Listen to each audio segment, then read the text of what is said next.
Bienvenue sur Wisecat. Dans cette vidéo on va voir comment faire du storytelling avec un graphique. Alors en fait on va utiliser PowerPoint pour passer d'un simple graphique en courbe à un véritable récit qui peut être présenté à une assemblée.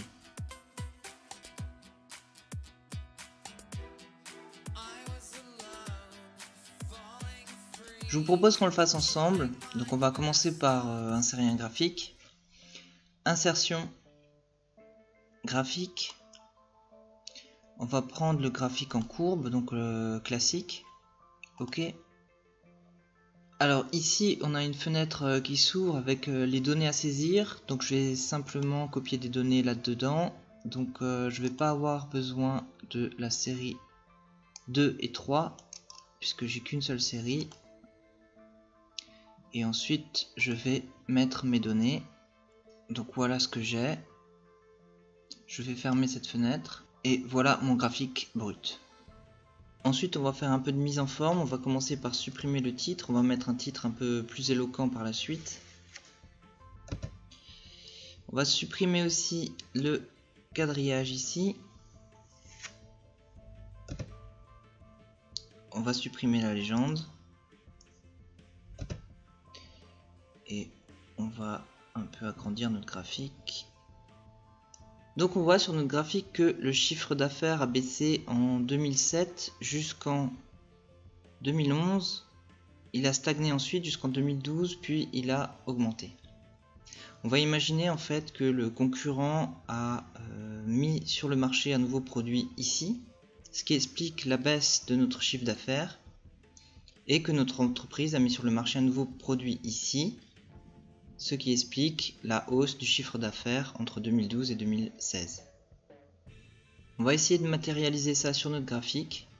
Donc on va commencer par insérer des traits à chaque date importante. Donc on va faire insertion, forme, on va sélectionner le trait, on va un petit peu zoomer là en bas, ce sera plus facile, et on va placer notre trait ici, le premier trait. On va faire un clic droit, copier,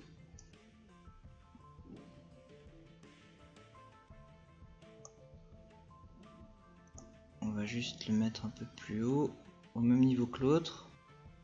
Ensuite on va insérer des zones de texte au-dessus de nos deux traits. Donc on va faire insertion, forme, ici zone de texte. On va tracer notre zone et on va mettre un texte. Donc par exemple, voilà un nouveau produit qui est arrivé sur le marché. On va faire la même chose avec notre deuxième trait. Donc voilà nos deux traits et notre zone de texte. Ensuite on va peut-être mettre nos traits de la même couleur que le texte. Donc on va les sélectionner, clic droit, contour, on va prendre un gris foncé. On va peut-être mettre aussi notre graphique d'une couleur grise foncée, un peu pareil, ou gris clair comme ça. Ensuite on va rajouter une étiquette à notre courbe. Donc on va juste aller dessus, on va faire un clic droit, ajouter des étiquettes de données. Ajouter des étiquettes de données. Alors on va pas toutes les garder, on va garder celles qui sont proches de nos traits. Donc en fait on va supprimer celle-là, on va peut-être garder la première, on va supprimer celle-là, on va supprimer celle-là, on va supprimer celle-là.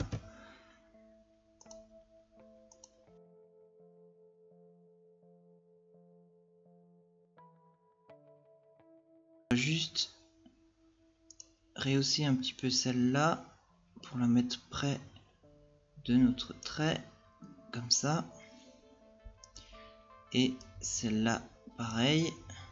On va les sélectionner à nouveau et les mettre en forme. Donc clic droit, mettre en forme les étiquettes de données. Et ici, dans nombre, on va mettre nombre, décimale 0 et utiliser le séparateur de midi. Et voilà. Pour la suite, on va un peu ruser. On va ajouter un rectangle ici dans cette zone et un autre rectangle dans cette zone pour masquer notre graphique, et c'est avec un jeu d'animation qu'on va le dévoiler pas à pas. On va aller dans insertion, forme, on va sélectionner le rectangle et on va venir tracer un rectangle ici et un autre rectangle à peu près comme ça. Voilà. Ensuite, on va remplir notre rectangle d'une couleur blanche. Donc remplir couleur blanche. On va supprimer le contour. Donc contour couleur blanche aussi. Même chose pour le deuxième rectangle.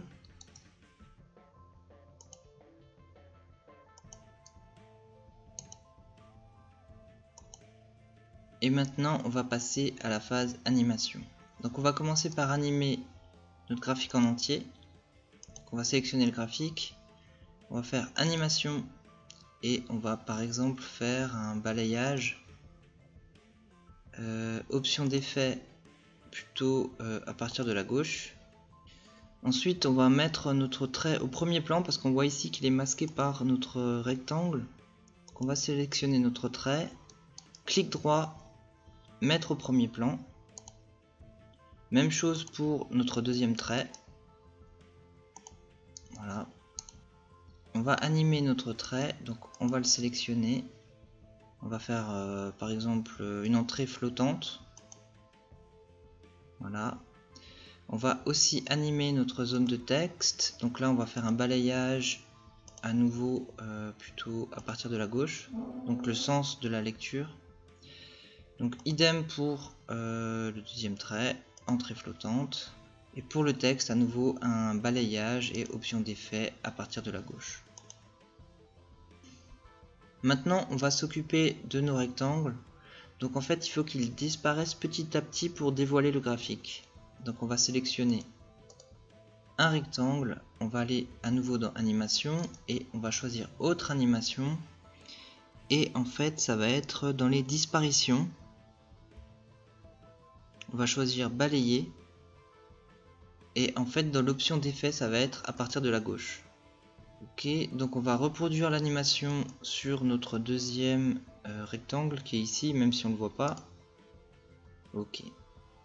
Et maintenant il va falloir mettre toutes nos animations en ordre. Donc on va aller dans animation, volet animation. Et ici on a toutes nos animations. Donc le graphique déjà doit être en première position. Ensuite, on va avoir notre connecteur qui ici, vous voyez, quand on sélectionne, il devient rouge. Notre connecteur doit être la deuxième animation, je pense. En troisième, on a notre zone de texte ici. Ensuite, on a notre connecteur. Et alors, entre, on a les rectangles. Alors le rectangle 14 devrait arriver ici et le rectangle 15 est bien placé. Donc on va faire un aperçu pour voir. Ok, ça c'est bon, ça c'est bon, c'est bon, ok. Alors on va voir ce que ça donne. On va aller dans diaporama à partir de la diapositive actuelle. Donc je clique, j'ai la première partie de mon graphique qui s'affiche et il s'arrête en 2007. Je clique, j'ai ma barre et ma zone de texte. Deuxième partie du graphique, barre et zone de texte pour l'explication. Et la fin de mon graphique. Alors juste un mot sur les titres. Plutôt que d'avoir le titre bateau, genre évolution du chiffre d'affaires, c'est plus sympa d'avoir un titre qui contribue à la présentation qu'on veut donner de notre graphique. Et voilà pour cette vidéo, j'espère que vous allez devenir des pros de PowerPoint et je vous dis à bientôt pour la suite.